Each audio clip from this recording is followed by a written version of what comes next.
شیخ شاہ عبد الغنی صاحب رحمۃ اللہ علیہ فرماتے تھے کہ ایک شخص نے اپنے باپ کے گلے میں رسی باندھی اور اس کو گھسیٹ کر بانس کے درختوں تک لے گیا جو سامنے 10-20 گز پر تھے۔ باپ نے بیٹے سے کہا کہ بیٹا اب اس کے آگے مت کھینچنا ورنہ تو ظالم ہو جائے گا۔ اس نے کہا کہ بابا کیا ابھی تک ظالم نہیں ہوں؟ یہ جو 20 گز تک رسی باندھ کر کھینچا ہے؟ باپ نے کہا کہ ہاں تو ابھی تک ظالم نہیں ہوا، کیونکہ میں نے ابھی اپنے بابا کو یعنی تیرے دادا کو یہاں تک کھینچا تھا، لہٰذا ابھی تک تو مجھے اس کا بدلہ ملا۔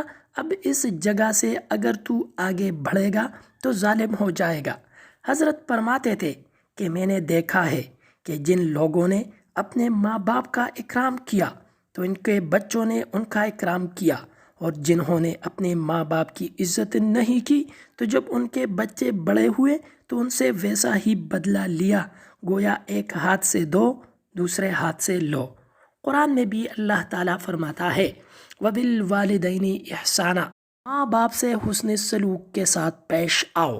ایک اور جگہ ارشاد ہے وَلَا تَقُل لَهُمَا اُفٍّ، یعنی ماں باپ کے سامنے اف تک بھی نہ کہنا، کیونکہ وہ اس سے پریشانی میں پڑ جائیں گے کہ میرے بیٹے کو کیا تکلیف ہے اور اس سے تو گناہ گار ہو جائے گا۔